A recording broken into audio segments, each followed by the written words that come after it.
여러분, 2028년 현재 집중 분석 현장에 오신 것을 환영합니다. 평소라면 조금 더 가벼운 농담이나 활기찬 톤으로 시작을 했겠지만 오늘만큼은 철저히 냉정하고 분석적인 시각을 유지해야 할 것 같습니다. 네, 지금 상황이 상황이니까요. 맞습니다. 오늘 아침 발표된 실업률이 기어이 10.2%를 돌파했습니다. 그리고 2026년 10월 고점 대비로 보면 S&P 500 지수는 이미 38%나 폭락한 상태죠. 불과 2년 전만 해도 이 정도 수치면 월스트리트 전체가 패닉에 빠졌을 겁니다. 서킷 브레이커가 몇 번은 발동됐겠죠. 하지만 이제 시장은 약간 이런 구조적인 충격에 무감각해지는 섬뜩한 단계에 진입한 것 같습니다. 우리가 겪고 있는 이 상황이 단순한 경기 순환적 침체가 아니라는 점, 그게 가장 뼈아픈 부분입니다. 불과 몇 달 전까지만 해도 시장 참여자들은 이걸 국지적인 조정이거나 일부 기술 섹터에 국한된 문제일 거라고 애써 위로를 했었거든요. 다들 그렇게 믿고 싶어 했죠. 하지만 지금 우리가 목도하고 있는 건 수십 년간 글로벌 경제를 지탱해온 근간 자체가 완전히 구조적으로 재편되는 과정입니다. 그래서 오늘 우리가 집중적으로 해부해볼 핵심 자료를 가져왔습니다. 바로 시트리니 리서치에서 작성한 2026년 분석 보고서 2028 글로벌 지능 위기입니다.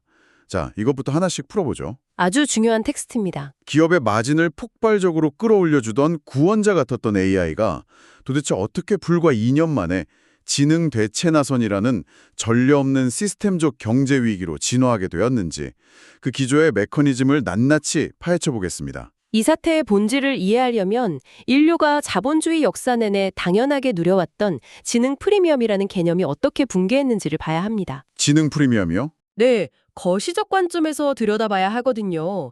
2026년에 그 폭발적인 상승장 이면에 숨겨져 있던 균열, 그러니까 기업의 이윤극대화 논리가 어떻게 거시경제의 혈관을 막아버렸는지 그 연결고리들을 하나씩 짚어드리겠습니다. 좋습니다. 그럼 시계를 잠시 2026년 10월 그 환희의 절정기로 한번 돌려보겠습니다. S&P 500은 8,000선을 넘보고 나스닥은 3만 선을 돌파하면서 연일 축포를 터뜨리던 AI 호황기였죠. 그때 기업들 실적 발표 보면 정말 경이로울 정도였잖아요. 맞아요. 인력을 10%, 20%씩 감축하면서도 산출물은 그대로 유지하거나 오히려 늘렸으니까요. 그렇게 확보한 막대한 영업이익을 다시 엔비디아, GPU 같은 AI 컴퓨팅 자원을 쏟아부었고요. 주주들은 환호했고 주가는 미친 듯이 올랐습니다. 국가 경제 지표로만 보면 완벽한 골디락스처럼 보였습니다. 명목 GDP와 노동 생산성 지표는 수직으로 상승하고 있었으니까요. 기계는 인간처럼 수면을 취할 필요도 없고 번아웃에 빠지지도 않잖아요. 건강보험료나 스톡옵션을 요구하지도 않죠. 그렇죠. 투입 대비 산출이라는 효율성 측면에서 보면 완벽한 노동력이었던 겁니다. 근데 여기서 시트리니 리서치가 지적하는 아주 치명적인 개념이 등장합니다. 이것을 더 큰 그림과 연결해보면 바로 유령 GDP 현상이 발생하기 시작한 거죠. 유령 GDP라 숫자는 화려한데 실체가 없다는 뜻인가요? 맞습니다. 국가 계정의 엑셀 시트 위에서는 분명히 엄청난 부가 창출되고 있는데 실물 경제의 거리는 점점 활기를 잃어가는 기현상인 겁니다. 거시경제의 기본인 케인주식 승수 효과가 완전히 망가진 거잖아요. 기계가 화이트 컬러의 임금을 대체해버렸는데 그 기계는 퇴근하고 나서 지역 경제에 돈을 쓰지 않으니까요. 정확합니다. 화폐의 유통 속도가 말 그대로 벽에 부딪힌 겁니다. 미국 경제를 지탱하는 힘의 70%는 소비에서 나옵니다. 맨해튼 미드타운의 오피스 빌딩에서 연봉 15만 달러를 받던 1만 명의 기획자, 마케터, 회계사들이 하던 일을 이제는 노스다코타주에 있는 거대한 GPU 클러스터 하나가 처리해버렸습니다. 효율성의 극치죠. 문제는 그 GPU 클러스터는 퇴근길에 홀푸드 마켓에서 식료품을 사지 않는다는 겁니다. 주말에 우버를 타고 브로드웨이 뮤지컬을 보러 가지도 않고요. 나이키 신발을 수집하지도 않습니다.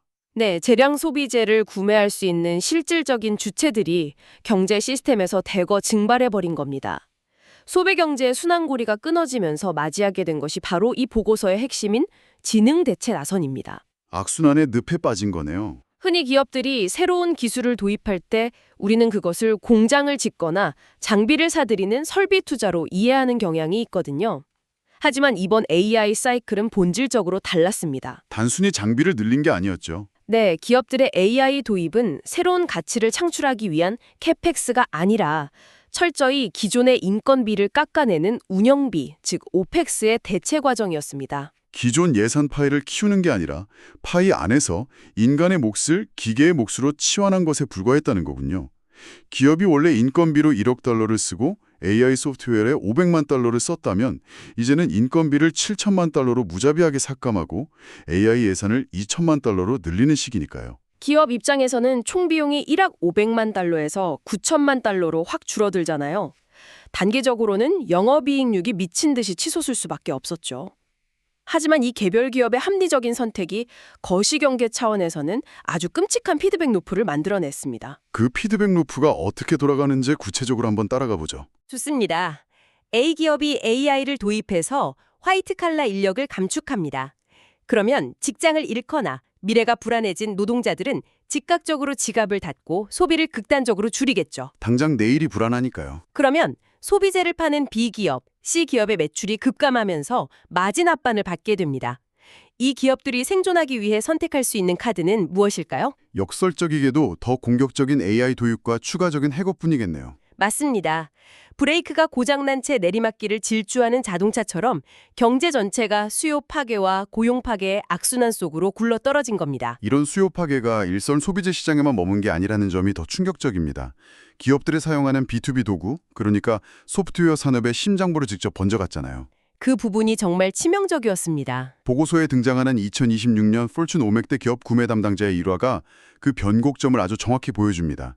예전 같았으면 SaaS 벤더사의 영업사원이 연례 행사처럼 5% 가격 인상을 통보하러 왔을 때 투덜거리면서도 결국 계약서에 사인을 했을 겁니다. 전환 비용이 너무 크니까 울며 겨자 먹기로 서명하는 거죠. 그런데 이 담당자는 달랐습니다.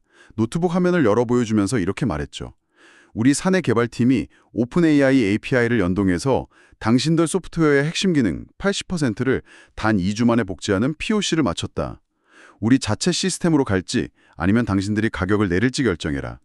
벤더사 입장에서는 등골이 서늘해지는 협박이었을 겁니다. 과거에는 소프트웨어를 자체 개발하고 유지 보수하는데 막대한 인력과 시간이 들었기 때문에 그런 위협이 전혀 통하지 않았거든요. 빈말이라고 생각했겠죠? 하지만 에이전트 기반 AI의 코딩 능력이 폭발적으로 발전하면서 그 위협은 완벽한 현실이 되었습니다. 결과적으로 그 구매 담당자는 무려 30%의 구독료 할인을 받아냈습니다.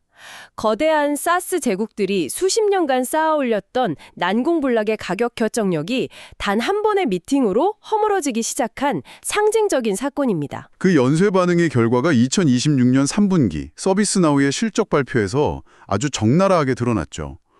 당시 15%에 달하는 대규모 인력 감축을 발표했는데 이게 단순히 기업 내부의 효율화 문제가 아니었습니다. B2B 소프트웨어의 수익 구조로 보면 이해가 갑니다.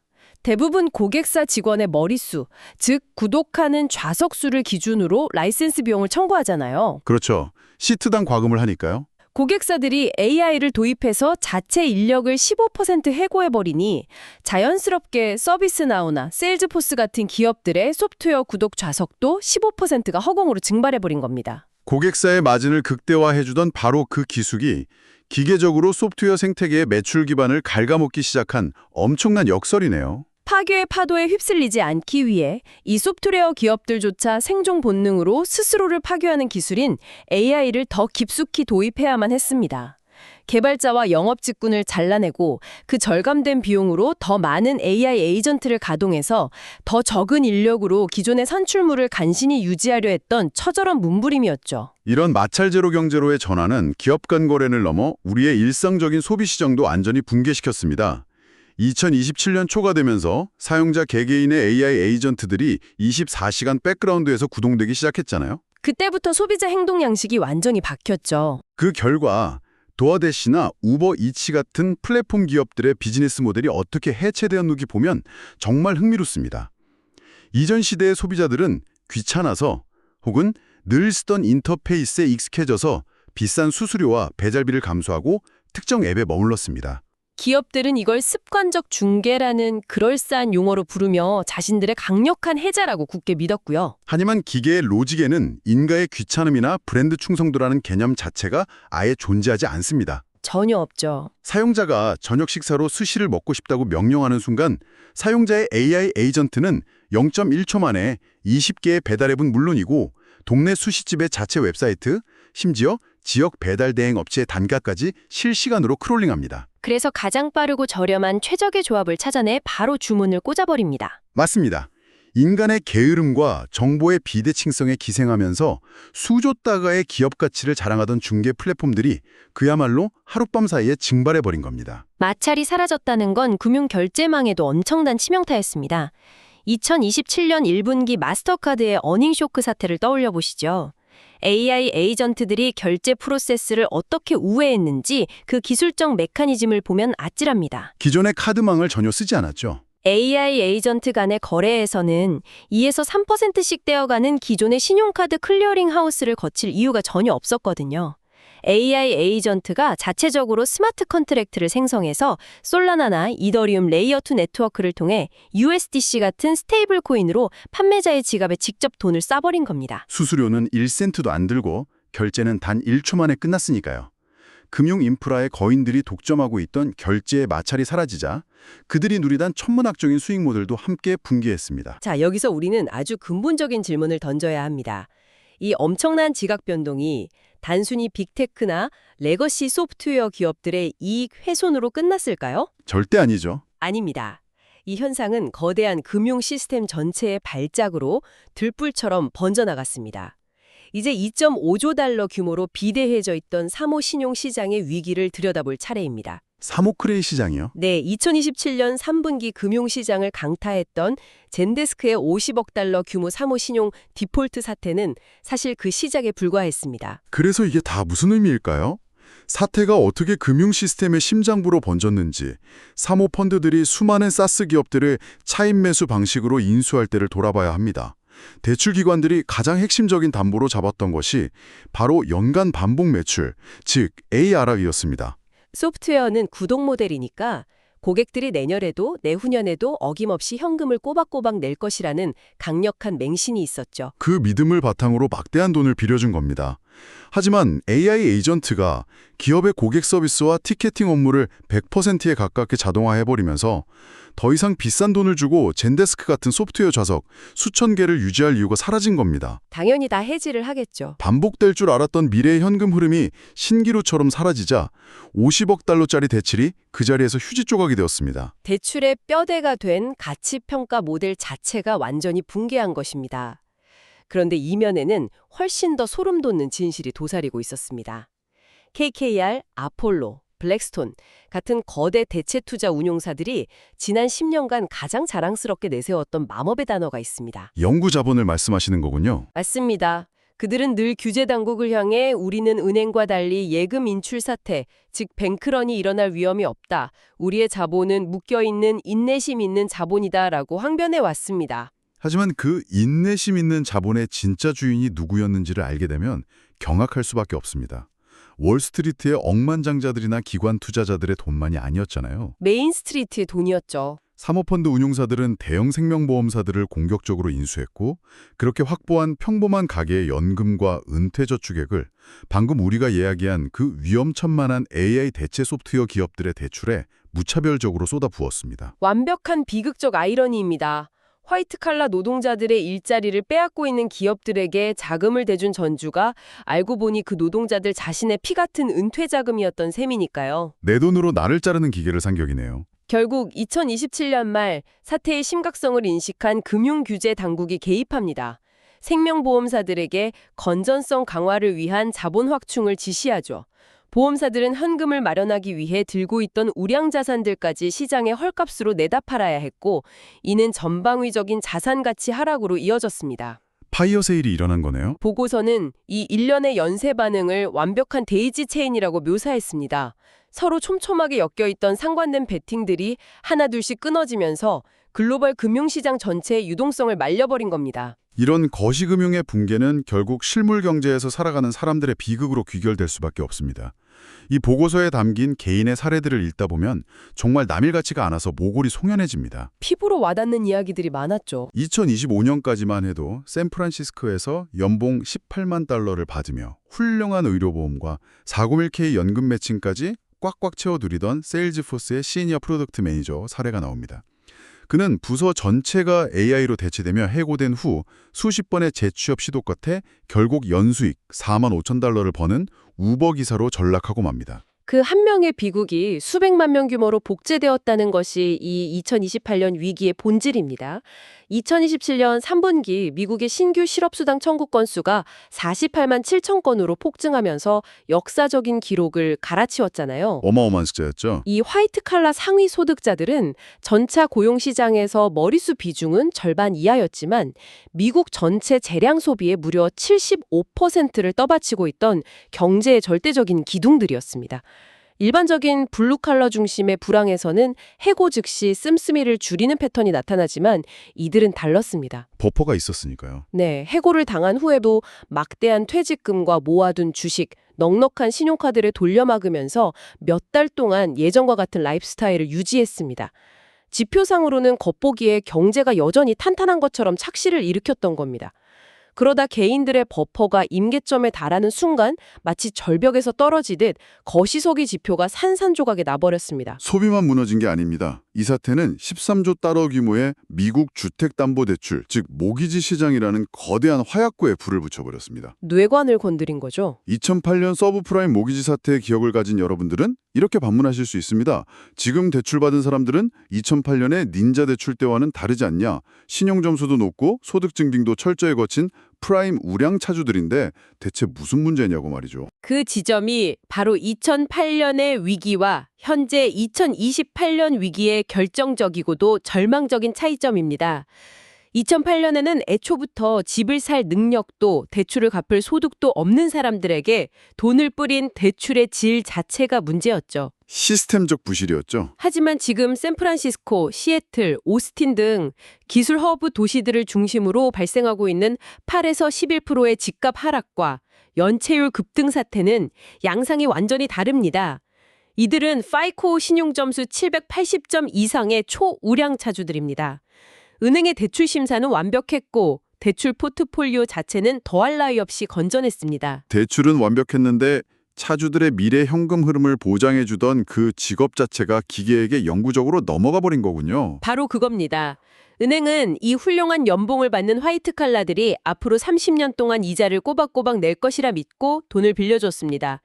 차주들은 해고 직후에도 모아둔 저축을 깎아 먹으며 꾸역꾸역 모기지를 갚았기 때문에 기술적으로는 한동안 연체가 발생하지 않았습니다. 지연된 폭탄이었죠. 하지만 실상은 이미 벼랑 끝에 매달려 파산을 향해 초읽기를 하고 있었던 겁니다.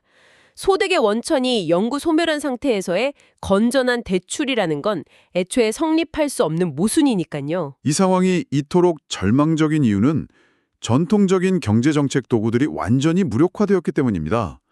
과거의 위기 때마다 정부와 중앙은행은 금리를 내리고 양적 완화를 통해 시장의 유동성을 공급하며 경기를 부양했습니다.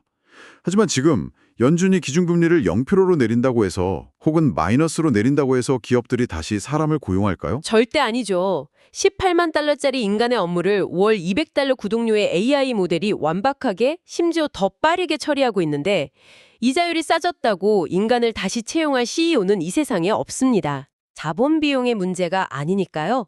이것은 금리를 조절해서 수요를 진작시킬 수 있는 경기 순환적 불황이 아닙니다. 인류 노동력 자체의 경제적 가치가 상실되는 구조적 인간 퇴역의 문제이기 때문에 기존의 교과서적인 통화정책은 허공에 주먹질을 하는 것과 다를 바가 없습니다. 전통적 정책의 실패가 명백해지자 정치권은 전례 없는 극심한 이념적 양극화와 분열에 휩싸여 있습니다.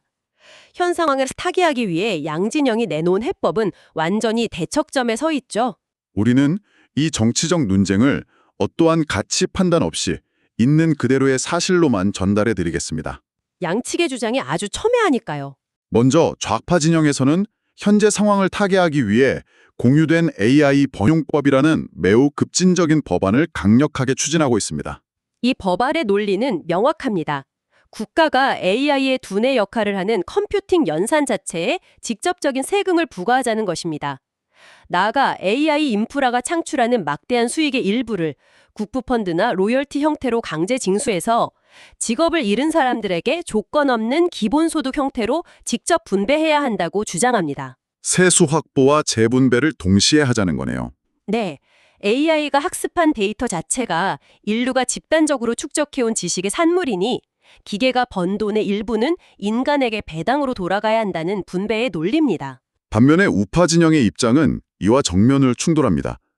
그들은 컴퓨팅에 대한 세금 부과와 막대한 부의 강제 이전이 전용적인 마르크스주의적 재분배 정책에 불과하다고 강도 높게 비판합니다. 특히 그들이 우려하는 가장 큰 논거는 바로 글로벌 기술 패권입니다. 중국과의 경쟁 문제죠. 만약 미국이 자국 AI 기업들에게 무거운 세금을 매기고 규제에 족쇄를 챈다면 정부의 막대한 보조금을 등에 업은 중국과의 AI 주도권 경쟁에서 결정적으로 패배할 수밖에 없다는 것입니다.